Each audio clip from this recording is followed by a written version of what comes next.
आप सभी विद्यार्थी का स्वागत है आपके अपने चैनल एके क्लासेस में। तो आज हम लोग हिंदी का 30 वीवीआई ऑब्जेक्टिव क्वेश्चन पढ़ेंगे जो कि आपके फाइनल बोर्ड परीक्षा के लिए इम्पोर्टेंट है और यह सभी क्वेश्चन बार बार आपके फाइनल बोर्ड परीक्षा में पूछे जाते हैं। अगर आप सभी विद्यार्थी यह 30 ऑब्जेक्टिव क्वेश्चन का क्लास कर लेते हैं हिंदी का, तो इन प्रश्नों में से कई सारे प्रश्न आपके फाइनल बोर्ड परीक्षा में हूबहू देखने को मिलेगा।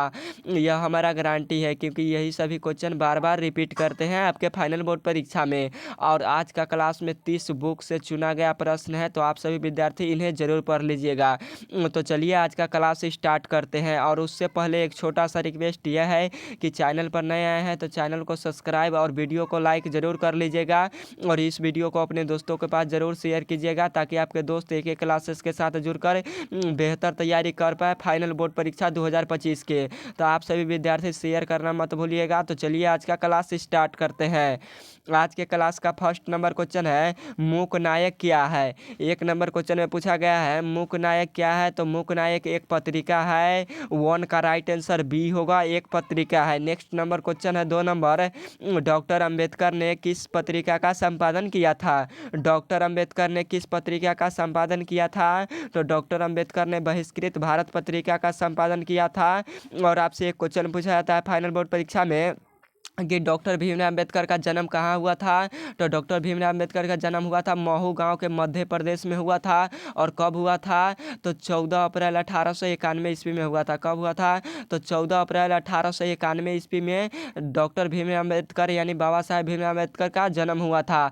और डॉक्टर भीमराव अम्बेडकर के रचनात्मक और प्रेरणात्मक कितने व्यक्ति थे, तो टोटल 3 रचनात्मक और प्रेरणात्मक व्यक्ति थे। तो आप लोग जितना भी हम रिवाइज करवाते हैं उन्हें ज़रूर याद रखिए, आपके फाइनल बोर्ड परीक्षा में यह सभी क्वेश्चन काफ़ी ज़्यादा हेल्प करेगा। और आज के क्लास में थोड़ा सा फास्ट चलेंगे, तो आप सभी विद्यार्थी बारीकी तरीके से सभी क्वेश्चन को पढ़िएगा और आंसर देने का प्रयास कीजिएगा। और आज के क्लास इंपॉर्टेंट है आपके परीक्षा के लिए। तो देखते हैं इसका नेक्स्ट नंबर क्वेश्चन क्या है। नेक्स्ट नंबर क्वेश्चन है मैक्स मुलर ने सर्वाधिक संपदा और प्राकृतिक सौंदर्य से परिपूर्ण देश किस देश को माना है, तो मैक्स मुलर ने सर्वाधिक संपदा और प्राकृतिक सौंदर्य से परिपूर्ण देश किस देश को माना है, तो अपना देश भारत को माना है। 3 का राइट आंसर सी होगा, अपना देश भारत को। और आपसे एक क्वेश्चन पूछा जाता है मैक्स मुलर का जन्म कहाँ हुआ था, तो मैक्स मुलर का जन्म जर्मनी में हुआ था। और भारत, आपसे एक क्वेश्चन पूछा जाता है फाइनल बोर्ड परीक्षा में कन्फर्म, भारत कहाँ बसता है, तो यह भारत गाँवों में बसता है। आपसे क्वेश्चन पूछता है ऑब्जेक्टिव क्वेश्चन में कि भारत कहाँ बसता है, तो भारत गाँव में बसता है। तो आप लोग इन्हें भी याद कर लीजिएगा। अगला नंबर क्वेश्चन है कंठ और केन आदि उपनिषद का अनुवाद मैक्स मुलर ने किस भाषा में किया था। कंठ और केन आदि उपनिषदों के अनुवाद मैक्स मुलर ने किस भाषा में किया था, तो यह जर्मनी भाषा में किया था, यानी जर्मन भाषा में। 4 का राइट आंसर डी होगा, जर्मन भाषा में। क्यों किया था जर्मन भाषा में, क्योंकि यह जर्मनी के रहने वाले थे मैक्स मुलर, यानी मैक्स मुलर का जन्म जर्मनी में हुआ था इसीलिए। तो आप सभी विद्यार्थी इन्हें याद कर लीजिएगा। हमारा विश्वास करके सभी क्वेश्चन याद कर लीजिए, आपके फाइनल बोर्ड परीक्षा 2025 में पूछेगा। तो आज के क्लास का काफ़ी यह ज़्यादा 30 वीवीआई इंपॉर्टेंट क्वेश्चन बुक का है, तो आप सभी विद्यार्थी इन्हें जरूर पढ़ लीजिएगा। अगला नंबर क्वेश्चन है नेक्स्ट नंबर, बाबूजी के साथ बिरजू महाराज का आखिरी प्रोग्राम कहाँ था। बाबूजी के साथ बिरजू महाराज का आखिरी प्रोग्राम कहाँ था, तो मैनपुरी में था। 5 का राइट आंसर ए होगा, मैनपुरी में।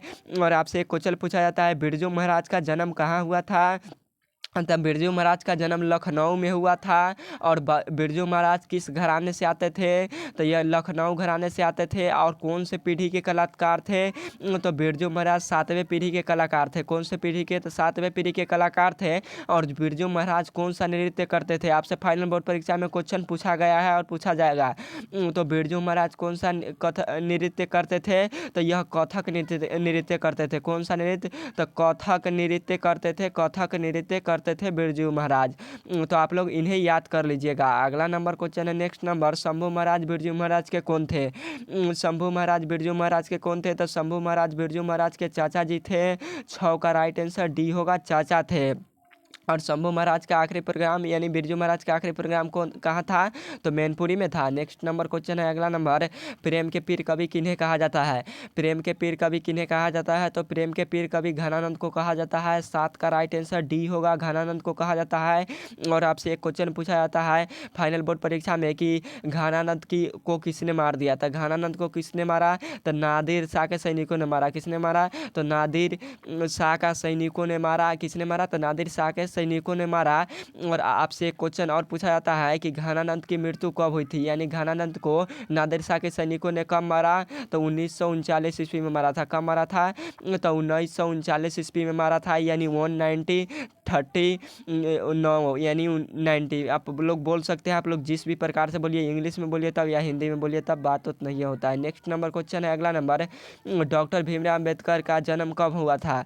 डॉक्टर भीमराव अम्बेडकर का जन्म कब हुआ था? तो यह 14 अप्रैल 1891 ईस्वी में हुआ था। 9 का राइट आंसर डी होगा, 14 अप्रैल 1891 ईस्वी में हुआ था। और कहाँ हुआ था? तो महू गांव के मध्य प्रदेश में हुआ था बाबा साहेब भीमराव अम्बेडकर का जन्म। तो आप लोग इन्हें याद कर लीजिएगा। थोड़ा सा फैमिली वाला मामला है, इसलिए हल्ला होते रहता है तो ध्यान इधर से इधर भटक जाता है, आप लोग मैनेज कर लीजिएगा उसे। चलिए देखते हैं नेक्स्ट नंबर क्वेश्चन है, बुद्धिज्म एंड इज धम्मा के लेखक कौन है? बुद्धिज्म एंड हिज धम्मा के लेखक कौन है? तो बाबा साहेब भीमराव अम्बेडकर है। 10 का राइट आंसर डी होगा, बाबा साहेब भीमराव अम्बेडकर। और बाबा साहेब भीमराव अम्बेडकर कौन सा पाठ लिखा है? तो श्रम विभाजन और जाति प्रथा लिखा है। नेक्स्ट नंबर क्वेश्चन है अगला नंबर, अक्षर ज्ञान कविता के रचनाकार कौन है? अक्षर ज्ञान कविता के रचनाकार कौन है? तो अनामिका है। 11 का राइट आंसर बी होगा, अनामिका है। और अनामिका का जन्म कहाँ हुआ था? तो मुजफ्फरपुर में हुआ था। कहाँ हुआ था? तो मुजफ्फरपुर में अनामिका का जन्म हुआ था। कहाँ हुआ था? तो मुजफ्फरपुर में अनामिका का जन्म हुआ था। तो आप लोग इन्हें याद कर लीजिएगा, मुजफ्फरपुर में हुआ था अनामिका का जन्म। और अनामिका कौन सा पाठ लिखा है? तो यही अक्षर ज्ञान कविता के लेखक कौन है? तो अनामिका। और अक्षर ज्ञान क्या है? तो कविता है। नेक्स्ट नंबर क्वेश्चन है, ढ से लुढ़कता हुआ किस अक्षर को कहा गया है? घर से लुढ़कता हुआ किस अक्षर को कहा गया है? तो यह घर को कहा, घ को कहा गया है। 12 का राइट आंसर सी होगा, घ को कहा गया है। नेक्स्ट नंबर क्वेश्चन है अगला नंबर, गुरु नानक के पद है। गुरु नानक के पद कौन है? तो गुरु नानक के पद है राम भक्ति गीत है। 13 का राइट आंसर ए होगा। और आपसे एक क्वेश्चन पूछा जाता है, गुरु नानक देव किस धर्म के गुरु थे? तो गुरु नानक देव सिख धर्म के गुरु थे। कौन से गुरु थे? तो गुरु नानक देव सिख धर्म के गुरु थे। और सिखों के कौन से गुरु थे गुरु नानक देव? तो सिखों के पहले गुरु थे। कौन से गुरु थे? तो पहले यानी प्रथम गुरु कौन थे? तो यही गुरु नानक देव थे। और आपसे एक क्वेश्चन पूछा जाता है, सिखों के 5वें गुरु कौन थे? सिखों के 5वें गुरु कौन थे? तो गुरु अर्जुन देव थे 5वें गुरु। और 10वें गुरु गोविंद सिंह जी थे। तो आप लोग उन्हें याद कर लीजिएगा। अगला नंबर क्वेश्चन है, आज्ञा का जन्म कब हुआ था? आज्ञा का जन्म कब हुआ था? तो आज्ञा का जन्म 1911 ईस्वी में हुआ था। कब हुआ था? तो 1911 ईस्वी में हुआ था। 14 का राइट आंसर बी होगा, 1911 ईस्वी में, यानी 1911 में हुआ था। किसका जन्म? तो आज्ञा का जन्म। नेक्स्ट नंबर क्वेश्चन है अगला नंबर क्वेश्चन है, नवबत खाने में इबादत साहित्य की कौन सी विधा है? नवबत खाने में इबादत साहित्य की कौन सी विधा है? तो यह व्यक्ति चित्र है। 15 का राइट आंसर हमारा सी होगा, व्यक्ति चित्र है। और किसका व्यक्तित्व का चित्रण किया गया है? तो बिस्मिल्लाह खां के व्यक्तित्व का चित्रण किया गया है। नेक्स्ट नंबर क्वेश्चन है, भारत माँ की मुख्य तुलना श्रेष्ठ कवि ने किससे की है? भारत माँ के श्रेष्ठ मुख की तुलना कवि ने किससे की है? तो छायायुक्त चंद्र से किया है। 16 का राइट आंसर डी होगा, छायायुक्त चंद्र से। नेक्स्ट नंबर क्वेश्चन है अगला नंबर, ड के बिंदु को बालक क्या मानता है? ड के बिंदु को नहीं, अंग के बिंदु को हमें पढ़ना चाहिए। अंगों के बिंदु, ड के बिंदु नहीं, अंग के बिंदु आप लोग पढ़िएगा, क्योंकि यह ड नहीं है, अंग के बिंदु है। अंग हम लोग कैसे लिखते हैं? तो अंग हम लोग इस प्रकार लिखते हैं और एक बिंदु इसके बगल में लिखते हैं। तो यह जो बिंदु है ना, यही बिंदु, ड के बगल वाले बिंदु को बालक क्या समझता है, यानी छोटे बच्चे क्या समझते हैं? तो उनका बेटा समझता है। क्या समझता है? तो बेटा समझता है। 17 का राइट आंसर बी होगा, बेटा।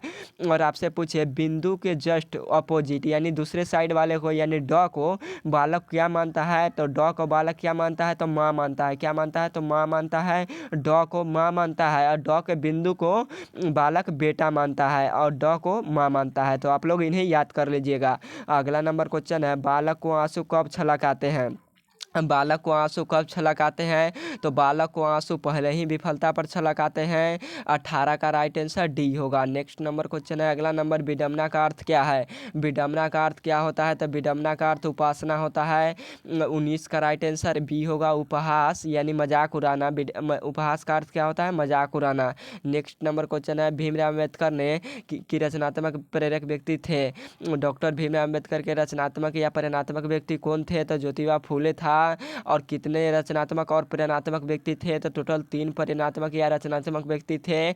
20 का राइट आंसर हमारा हो जाएगा, बी होगा। नेक्स्ट नंबर क्वेश्चन है, अगला नंबर, घनानंद अपने आंसुओं को कहाँ पहुँचाना चाहते हैं? घनानंद अपने आंसुओं को कहाँ पहुँचाना चाहते हैं? तो घनानंद अपने आंसुओं को सुजान के आंगन तक पहुँचाना चाहते हैं। 21 का राइट आंसर डी होगा।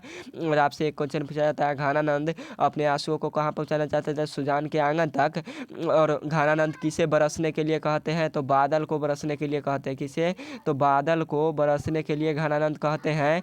क्योंकि क्या कहते हैं? क्योंकि कहता है सुजान के वियोग में घनानंद अपने आंसुओं को पहुंचाना चाहते हैं सुजान के आंगन तक। और सुजान कौन थी? तो एक नर्तकी थी। और नर्तकी क्या थी? तो यही घनानंद की प्रेमिका थी, जो कि बादलों द्वारा घनानंद को कहना है कि आप जाइए और बरसिए हमारे प्रेमिका के आंगन यानी सुजान के आंगन में जाकर बरसिए आप। बादल को कहते हैं घनानंद। तो आप लोग उन्हें याद कर लीजिएगा। और घनानंद को किसने मार दिया? तो नादिर शाह के सैनिकों ने मार दिया। और घनानंद की मृत्यु कब हुई थी? तो 1939 ईस्वी में हुआ था, यानी 1939 में हुआ था। तो आप लोग उन्हें याद कर लीजिएगा। अगला नंबर क्वेश्चन है, परजन्य का पर्याय क्या है? परजन्य का पर्याय क्या है? तो परजन्य का अर्थ होता है बादल। 22 का राइट आंसर हमारा सी होगा, बादल। और बादल को कहाँ कहते हैं बरसने के लिए? तो यही सुजान के आंगन तक कहते हैं बरसने के लिए। कौन? तो घनानंद जी बोलते हैं। नेक्स्ट नंबर क्वेश्चन है, अगला नंबर, मिट्टी की अबोध मूर्ति कौन है? मिट्टी की अबोध मूर्ति कौन है? तो मिट्टी की अबोध मूर्ति जनता है। 23 का राइट आंसर हमारा क्या होगा? तो बी होगा, जनता। और आपसे एक क्वेश्चन पूछा जाता है फाइनल बोर्ड परीक्षा में, मिट्टी की अबोध मूर्ति कौन है? तो जनता है। और इसका राइट आंसर हमारा बी होगा। नेक्स्ट नंबर क्वेश्चन है, 24 नंबर, बिस्मिल्लाह खां के साथ किस मुस्लिम पर्व का नाम जुड़ा हुआ है? बिस्मिल्लाह खां के साथ किस मुस्लिम पर्व का नाम जुड़ा हुआ है? तो यह मुहर्रम का नाम जुड़ा हुआ है। 24 का राइट आंसर डी होगा, मुहर्रम का। और बिस्मिल्लाह खां का संबंध किससे है? तो शहनाई से। किससे है? तो शहनाई से है बिस्मिल्लाह खां का संबंध। और शहनाई किस पौधे से बनाया जाता है? तो घास के घास नामक नरकेट के पौधे से बनाया जाता है शहनाई। और आपसे एक क्वेश्चन पूछा जाता है, शाह की उपाधि किससे प्राप्त है? तो यही शहनाई को शाह की उपाधि प्राप्त है। और शहनाई बनाने वाले पौधे कहाँ मिलते हैं? तो नदी के किनारे मिलते हैं। नरकट नामक एक घास का पौधा होता है, उसी से बनाया जाता है। और आपसे एक क्वेश्चन पूछा जाता है फाइनल बोर्ड परीक्षा में कि बिस्मिल्लाह खां बिस्मिल्लाह खां का कौन सा चैप्टर लिखा है? तो व्यक्ति चित्र बिस्मिल्लाह खां का व्यक्ति चित्र किया गया है। तो आप लोग उसे नौबत खाने में इबादत साहित्य की कौन सी विधा है? तो व्यक्ति चित्र है। और नौबत खाने में इबादत पाठ के लेखक कौन है? तो यही बिस्मिल्लाह खां है। और बिस्मिल्लाह खां का व्यक्ति का चित्र किया गया है। तो आप लोग उन्हें याद कर लीजिएगा। अगला नंबर क्वेश्चन है, मैक्स मुलर ने विश्व की सबसे सांची भाषा किस भाषा को कही है? मैक्स मुलर ने सबसे प्राचीन भाषा, सांची का अर्थ वही होता है सबसे प्राचीन भाषा, किस भाषा को कहा है? तो संस्कृत भाषा को कहा है। 25 का राइट आंसर सी होगा, संस्कृत भाषा को कहा है। और मैक्स मुलर का जन्म कहाँ हुआ था? तो जर्मनी में हुआ था। कहाँ हुआ था? तो जर्मनी में मैक्स मुलर का जन्म हुआ था। तो आप लोग इन्हें याद कर लीजिएगा। अगला नंबर क्वेश्चन है, मैक्स मुलर वेदांतियों को वेदांती किसने कहा? मैक्स मुलर को वेदांतियों को वेदांती किसने कहा है? तो स्वामी विवेकानंद ने कहा था। 26 का राइट आंसर सी होगा, स्वामी विवेकानंद ने। और मैक्स मुलर कौन सा पाठ लिखा है? तो भारत से हम क्या सीखे? क्या भारत से हम क्या सीखे, यही इसी चैप्टर को किसने लिखा है? तो मैक्स मुलर ने लिखा है, भारत से हम क्या सीखे। पाठ की कौन सी विधा है? तो यही मैक्स मुलर के द्वारा लिखा गया है, जो कि भाषण है। मैक्स मुलर के द्वारा भारत से हम क्या सीखे, यह पाठ की कौन सी विधा है? तो यह भाषण है। और किसका भाषण है? तो मैक्स मुलर का भाषण है। तो आप लोग उसे याद कर लीजिएगा। क्वेश्चन पूछा जाता है भारत से हम क्या सीखे, यह क्या है? तो भाषण है। नेक्स्ट नंबर क्वेश्चन है, अगला नंबर क्वेश्चन है, तो इसका राइट आंसर हमारा सी होगा। नेक्स्ट नंबर क्वेश्चन है, अगला नंबर, जीवनानंद दास किस भाषा के रचनाकार है? जीवनानंद दास किस भाषा के रचनाकार है? तो यह बांग्ला भाषा के रचनाकार है। 27 का राइट आंसर सी होगा, बांग्ला भाषा के। अगला नंबर क्वेश्चन है, लौट कर आऊँगा फिर कविता में किस फसल की खेत की चर्चा की गई है? लौट कर आऊँगा फिर कविता में किस खेत की फसल की चर्चा की गई है? तो धान की खेत की फसल की चर्चा की गई है। 28 का राइट आंसर सी होगा।